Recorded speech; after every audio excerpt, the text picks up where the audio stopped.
Eudhu billahi minash shaitanir rajim. Bismillahirrahmanirrahim. Alhamdulillahi wahda wa salatu wa salamu ala man la nabiyya ba'da. Allahun e falenderojmë pejgamberit alayhi salatu wa salam, salatu dhe selam i dërgojmë. Mirë vëllezër, jemi në ligjëratën e tretë me radhë, duke folë për Imam Malikun, Allahu e mëshiroft. Kemi treguar që për me marrë dijen e një dietari ose një hoxhe, do të më plotësoj çaj hoxha dy kushte. Që na më kanë domethënë çet marrjen e ditorisë prej tina. Do të më besu dijes së tina edhe devotshmërisë së tij. Për këtë arsye në ligjëratën e kaluar kemi folë për dijen e Imam Malikut, edhe pse për Imam Malikun s'ka nevojë se kanë dëshmuar krejt umetit se është merituar për më marrë dija prej tina. Mirë, po këto parime do të më bëj, domethënë parime të jetës tonë, mirë që çdo herë kur ta vës me dikan, më beson dije dhe më beson devotshmëri. Për këtë arsye Imam Maliku ose dietarët, sikurse Imam Maliku, përveç që janë kanë të ditur, janë kanë edhe të devotshëm. Për ta Imam Maliku e ka thonë një fjalë të madhe, që secili prej neve është mirë që këtë fjalë me morr, domethënë afër zemrës tina. Ma ta'allamtu al-ilma illa li nafsi. Nuk e kam mësuar dijen për asgjë tjetër përveç për veten time. Wa ma ta'allamtu li uhtaja ilayya. Nuk kam mësuar që njerëzit më pas nevojë për mua. Thonë, dijen e kam mësuar për veti që unë me adhuru Allahun me dije, ala basiratin, me adhuru Allahun me dije.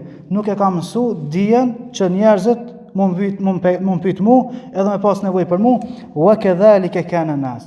Dhe kjo thot ka qenë në rregull në kohën tonë. Do thon ka qenë në rregull te çdo hoxh ose te çdo dietar, te çdo nxënës i dijes që e ka nis rrugën e dijes për me mësu për veti, që vetë me adhuru Allahun mirë. E na fatkeqësisht këtu kemi ngejse. Çdo herë kur ta lexojmë Kur'anin, çdo herë kur dojmë mësoj një hadith, me ngunaj ligjërat, gjatë dëgjimit ligjëratës më njëherë nuk prekmi vetveten na, me çfarë të thonë mirë, po e prekmi shokun ton. Hajde kur ta takoj kam i kallëzu se kona prek ai shok me çet ligjërat. Ama na nuk kemi parasysh veten ton. Ashtë e qartë. Çka ka dobite për shembull, nëse mëson diçka, edhe e këshillon tjetrën, ai shpëton e ti futesh në zjarr xhenemit. Po çka ka dobi? Për këtë arsye ti mëso që ti më shpëtu, jemi psu tjerë. Kjo është hapi i dytë. Pra çdo kush kur të mëson dije, mëson për me shpëtu sefte veten e pastaj me ngrit ignorancën edhe prej masës së gjerë. Mirë, po sefte do të më mësu për veti. Për këtë pejgamberi alayhis salatu wasallam ka thënë, kush kërkon dije që njerëzit më kthy kokat nga ai, edhe mu shfaq para njerëzve se kjo qenë ka shumë i ditur, po dialogon, po debaton me njerëzve, po i mund debate, thot, s'ka me ni aromën e xhenetit. No s'ka me hi në xhenet. Ky njeri që mëson dije që njerëzit me shiku ata me thonë filani këna shumë i dishëm. Për arsye Imam Maliku po thot, dijen që e ka mësu për veti mirë, po elhamdulillah Allahu ka çu bereqet, edhe njerëzit e tjerë të thot kanë pas nevojë për mua. Kemi thonë po ashtu se kur është pyet motra Imam Malikut për adhurimet e tij, ka thonë në shtëpi e ka pas një rregull që Kurani nuk e ka lëshu pidore. Ndërsa nxënësat e tij ose shokët e tij ka thonë Imam Maliku nuk është shqu me adhurime të tepërta. Shumica e adhurimeve të tij kanë qenë në fshehtësi. Pra nuk e di ç'e ka adhuru Zotin, mirë, po e dimi se ka qenë adhurues i madh. Mirë, po s'kemi njohuri për adhurimet e tij. Pse se në fytyrë, në karakter është vërejtë që është adhurues i madh i Zotit. Mirë, po kështu s'kemi njohuri për ta, sikurse të dietarët e tjerë që për shembull Imam Abu Hanifja 40 vjet thuhet se ka fal namazin e sabat në abdest yacis, pra kemi njohuri për adhurimet e tij. Por Imam Malikun s'kemi këtë. Mirë, po kur një dietar e ka këshilluar Imam Malikun dhe i ka thonë që kushtoj vetës kohë për të me adhuru Zotin. Ndalo pak, fal namaz natë, agjëro e kështu me radhë, Imam Maliku i ka thonë që Allahu i ka nda adhurimet sikurse rrezqet. Sikurse rrezkun që e ka nda, çashtu i ka nda adhurimet. Mu ma ka hap derën e dijes, kështu që edhe kjo është adhurim. Unë jam të mësu njerëzit që jam të shpenzu, duke i mësu njerëzit që kjo është adhurim. Ty ta ka hap derën e namazit, ati ja ka hap derën e agjërimit, mirë po mos mendo që unë jam në vlerë më të pak se sa ti. Mirë po Imam Maliku që shtam nuk shquhet se ka qenë i njohur me adhurimet e tij sikurse dietarët e tjerë. Mirë po është transmetuar nga ai se kur është rra Imam Maliku, kemi më përmend fund jetës vet, është rra Imam Maliku nga pushtetarët e asaj kohe, thot Imam Maliku është njohur që e ka fal namazin shumë qetë. E ka zgjat rukujën, e ka zgjat sejdën, e ka zgjat kiamen, çndrimin kanë. Mirë po tash kur është rra, është dobësu.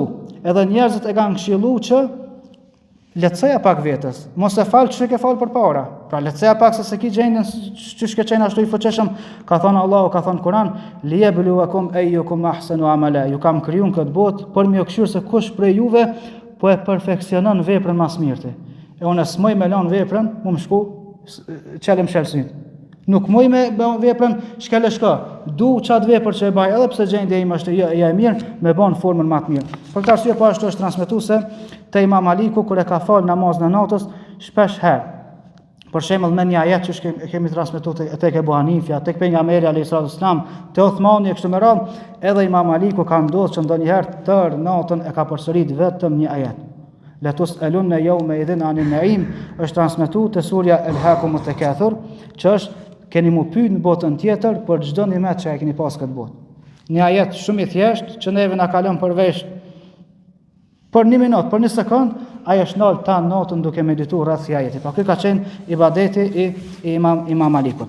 Imam Aliku kemi thënë deri në vllazën se shpesh herë njerëzit mundën me keq kuptu kur themi se ka pas personalitet të rëndë. Imam Aliku ka pas personalitet të rëndë që jo me çdo kan ka fol, jo me çdo kan është ul.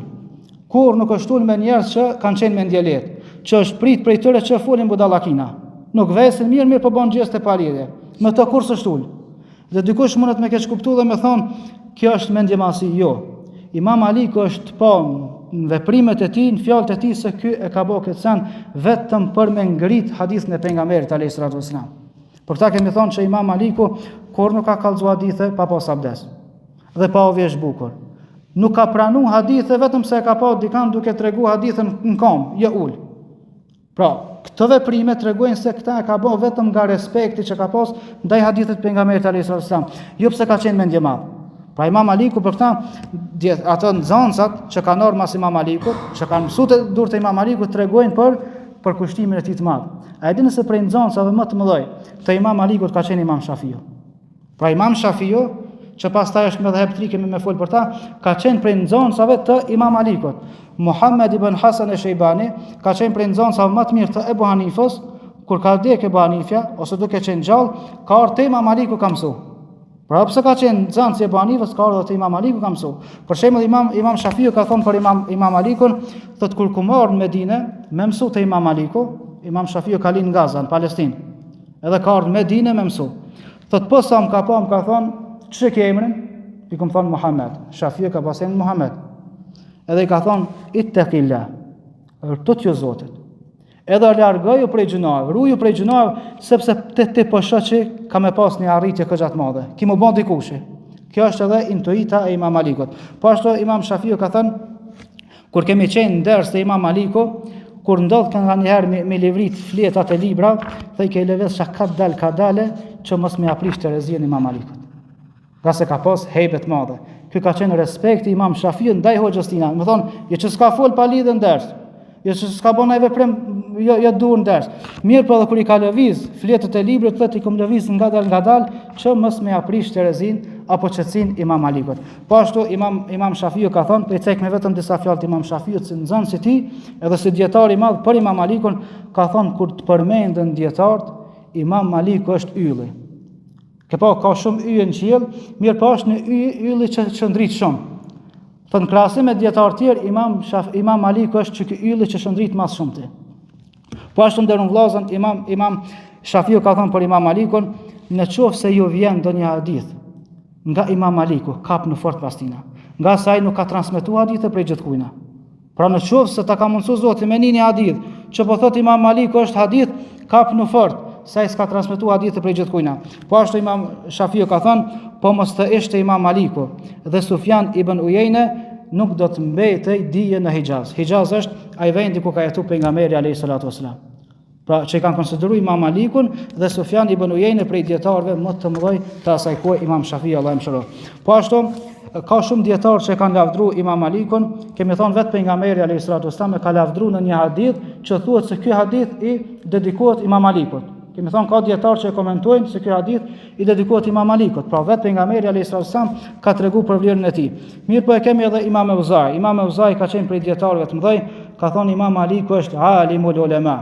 Është dietari i dietarëve. Po jo vetëm dietar, por është dietari i dietarëve. Po ashtu Ebu Jusufi që ka qenë prej nxënësve më të dalluar të Ebu Hanifës, ka thonë nuk kam pa dietar më të mëdhenj se këta tre. Nuk kam pa dietar më të mëdhenj se këta tre, po thotë Ebu Jusufi, dietar kolos i asaj kohe. Ka thonë se sa Imam Maliku, se sa Ibn Abi Lejla dhe se sa Ebu Hanifja. Nuk kam pa dietar më të mëdhenj se këta.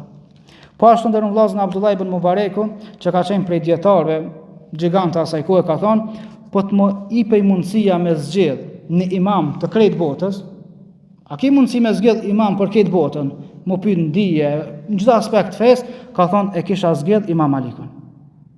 Po të më jepej mundësia me zgjedh në imam për krejt botën, e kisha zgjedh Imam Malikun. Po ashtu Imam Ahmedi, Allah i mëshiroft, me qëllim po i përmeni edhe thonjet e dietarëve të katër mëdhëve, për me tregu se çysh e kanë respektuar njëri tjetrin. E ne fatkeqësisht për çami me thonjet e tëne, a këta njëri tjetrin e kanë respektuar më shumë se sa ne që i pasojmë ata, para ne, far kontradikte.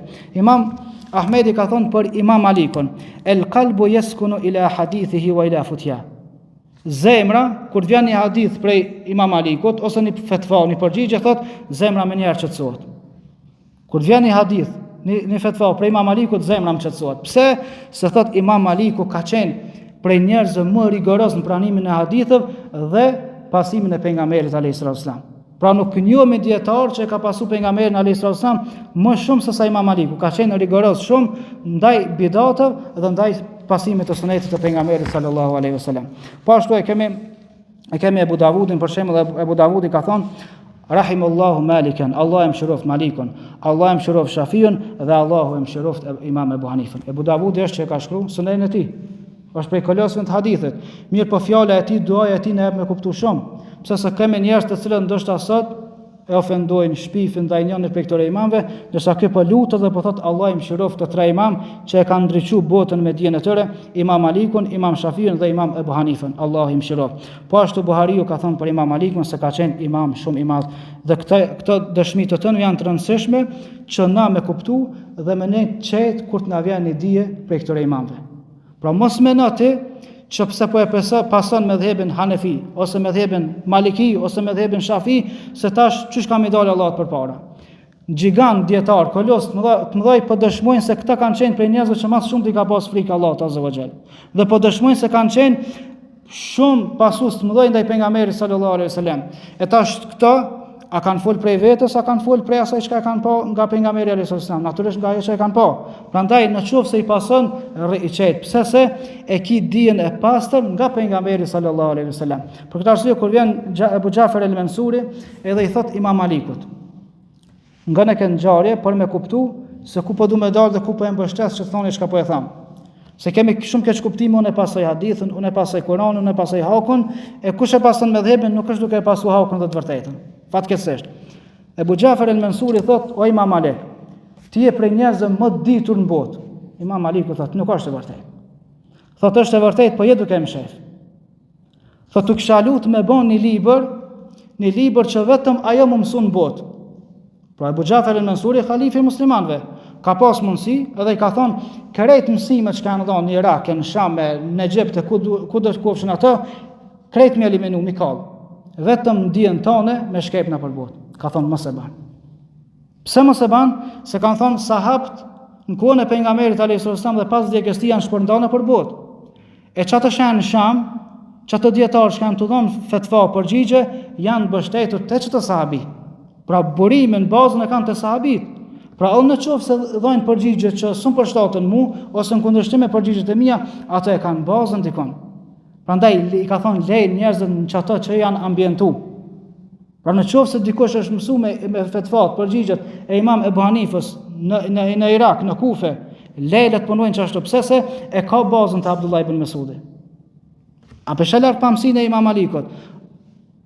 Po të kishë batu kjo pyetje, kishë menu, po ma mirë le të shkej për dje ime, se qash ma shumë njerëz që mësojnë, qash ma shumë une të Zoti kam vlerë dhe se vape. Mirë, po Imam Maliku e ka këshur interesin e përgjithshëm dhe dobin e përgjithshëm jo interesin personal.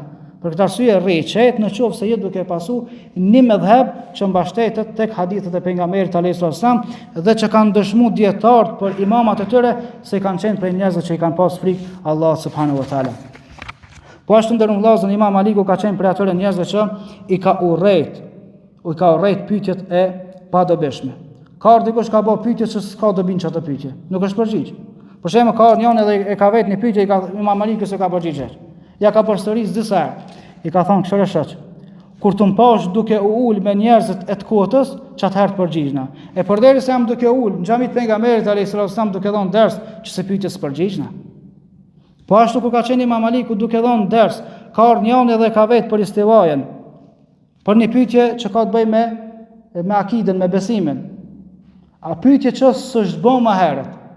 Pyetje që fut kontradikta, që fut dyshime të njerëzit, Imam Maliku ka urdhëruar që mund nxjerr nga mexhlisi ky person. Ka thonë ky është bidatxhi dhe i humbur. Një pyetje pse e ka bën. Mirë, po nuk ka bën kërkush si pyetje, jo më herët, atëherë ka përzon për mexhlisi. Për këtë arsye, jo çdo kush ka vetë çka i ka ardhur mend në mexhlisin e Imam Malikut. Po ashtu Imam Maliku ka qenë për atyre njerëzve të vëllazën që tregon se e ka synuar të vërtetën dhe hakun dhe jo mendimin personal. Shpeshherë ka ndodhur kur e ka marrë mendimin e nxënësit edhe e ka lënë mendimin e vet. Për shembull, në rast. Imam Maliku kur është pyet për marrjen e abdesit për lëmjen e këmbëve, ka thonë gishtat e këmbëve s'ka nevojë njëri me pastru. E lën këmbën mirë, po jo me gishtën e vogël që me pastru se cilën gisht. Njëri prej nxënësve vet i ka thonë o Imam, unë e di një hadith që pejgamberi alayhis salam aludon në veprimin e kësaj gjaje. Kur e shikon Imam Maliku thotë vërtet te pas ke mirë, unë gabova. Edhe thotë e kam dëgjuar basane duke dhënë fetva me përgjigjen tebe, dhe jo me përgjigjen e tina. Pra nuk i ka bovën pse nxënësi ti e ka pas mirë. Momentin që u ka qartësuar vërtet e ka pasu. Për këtë arsye emrat e të në përmenden. Për këtë ka thonë janë prej dietarëve, njeri i besueshëm që s'është munafik, nëse është mundësia 40 herë me ndru përgjigjen brenda ditës së ndrën, ose mendimin. Jo që aludon se do të mendru shpesh. Mirë, po kur të bëhet të qartë, se një mendim është më i fortë në rënd se bëhet vën. Ndërsa munafiku thotë një mendim rrin 40 vjet. Se ndron, thotë unë çështoj e kam edhe s'ndroj. Po nuk është qëllimi ti mos mendruash, qëllimi me pasu të vërtetën. Është e qartë. Pra në momentin kur të bëhet të qartë se diçka është e vërtetë, do të më pasu pa marr parasysh e ka bë babët, e ka bë gjyshet apo se kanë bë. Në momentin që bëhet të qartë ne e pasojmë, edhe kështu kemi me dal faqebar para Allahut azza wa jall. Imam Maliku për dallim prej Ebu Hanifës, Ebu Hanifja nuk ka qenë njerëz që ka shkruar libra, janë transmetuar disa libra prej tij që i kanë shënuar nxënësat e vet. Mirë, po Imam Ebu Hanifja me dorën e tij nuk transmetohet që ka shkruar libër. Ndërsa Imam Maliku e ka një libër që quhet Muwatta. Është prej njerëzve të parë që ka shkruar libër në hadith. Edhe Imam Shafiu ka thonë për librin e tij Muwatta, që përmban hadithe të pejgamberit alayhis salam, ka thonë nuk ka në tokë nuk ka libër më të saktë se sa libri i Imam Malikut. Kjo është para se me dal Buhariu. Pra mos keq kuptoj. Para se me dal Buhariu, se Imam Maliku ka jetuar para Buhariut, ka thonë nuk ka libër në fytyrën e tokës më të saktë se sa libri i Muwattas, Imam Malikut. Është shumë interesant se Imam Maliku kur e ka shkruar këtë libër, e ka thënë te 70 dietar. Nëse mani men më herët e kena përmeni rregullin e gjëratën e parë, Imam Maliku ka thonë kur mos merr vendim pa e marrë mendimin edhe të njerëzve të ditur. Kur mos merr vendim, kështu s'kemë gabu. Edhe ky e ka shkruar këtë libër dhe ja ka thënë 70 dietarëve të Medinës, fukahave të mëdhej me këshirë se a ja vlen që ky libër më mësua apo jo. Krejt kanë dëshmuar se ky është s'ka libër më të mirë. Edhe për këtë arsye ka marrë emrin Muwatta, libër që janë unifikuar dietarët se është i mirë. Mirë, po kanë ardhur disa njerëz te Imam Maliku dhe i kanë thënë: "O Imam, shumë njerëz janë të shkruar Muwattaja. Shumë njerëz janë të shkruar çështë Muwattaja, thotë. Pse po lodhesh?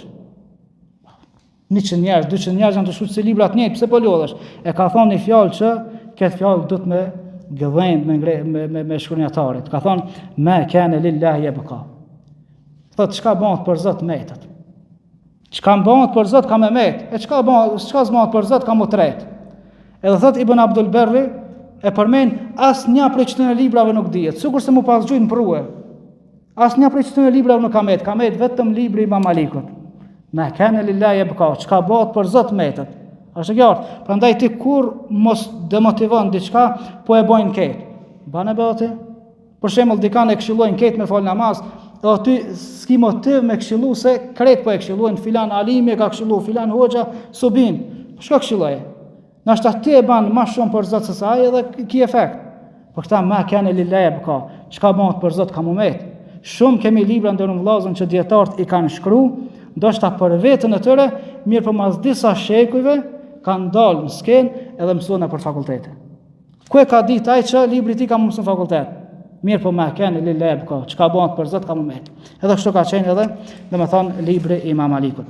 Për fund po e përmenim edhe një prej porosive të Imam Malikut që çdo ders po e përmenim nga një porosi i tij se ka shumë porosi, ka thonë inna hadha al-ilm din. Dinë se dija është fe. Dinë se dija është fe, fanzuru amman ta'khudhuna dinakum. Edhe shikoni mirë se prej kujna po e merrni fenë juve. Dija është fe. Këshërën e mirë, analizën e mirë qatë hoxh, ose qatë njëri që një të mësu fejnë e ju prej tina. Thot, unë në xhamin e pejgamberit alayhi salatu wasalam 70 vet i kum taku, nga në mirë këtë sen. 70 vet, që me bom ju paslon pasuria e ketë muslimanëve në dorë, arka shtetërorëve në dorë, kishin me ja besu njerëz, se kanë qenë njerëz të besueshëm. Mirë po thot, as një hadith prej tënve se ku morë. Çka i bje kjo? Nuk shkon feja me njerëzillak. Nuk shkon feja po njeri miresh. Feja shkon a ka dije, a ka devotshmëri, a është i personalizuar për çat sen, a është ehel për çata apo jo. Pra nuk ban me këshillna çdo herë për diçka vetëm me një aspekt. Jo Allah njeri mirë, ka dalë be njeri mirë, po dije s'ka. Ose kë ka dije po devotshmëri s'ka. A e kemi të qartë? Pra Imam Maliku thotë 70 vet i kom rrinë xhamin e pejgamberit alayhis salam duke thonë hadithe, po s'ka marr hadithe prej tyre. Jo pse ka dyshuar në besueshmërinë e tyre. Mirë po si ka pa, domethënë ehel, do si ka pa në gjendje që transmetohet hadithe prej tyre isa. Pra ky ka qenë Imam Maliku që ka dëshmë na dhonë edhe neve një mësim të mirë që feja nuk mirret prej gjithkujna. Feja nuk mirret prej telefonit, nuk mirret prej internetit, mirë po mirret prej njerit, prej hoxhës, duke mësuar para tina. Xhibrili alayhis salam kur ka ardhur te pejgamberi alayhis salam dhe me këta po e përmbylli. Çish është ul? Ka ardhur te pejgamberi alayhis salam është ul në xhon edhe i ka bën pyetje. Ka pas këtë mësim mundsi Allahu më mësu pejgamberit alayhis salam pa ardhur Xhibrili hiç. Mirë po ka ardhur pejgamberi në fund ka thonë atakum liuallimakum dinakum. Ka ardhur më mësu juve fen, çish qëndrohet, çish mësohet feja, do të më shku me vet hoxhën, jo me vet internetin. Sidomos kohën e sotit që fatkeqësisht fitnat janë shtu, edhe dyshimet janë shtu. Për këtë arsye feja mësohet prej hoxhës, të besueshëm dhe prej edhe të dijshëm. Nëse ki parasysh të dikush të me lejen e Zotit kurse me humb. Elusmi Allahun e madhreshëm të na falë, na mëshiron. Elusmi Allahun e madhreshëm që të sëmurët tonë Allah të shërojë, të vdekurit tonë Allah të mëshirojë. Alhamdulillahi rabbil alamin.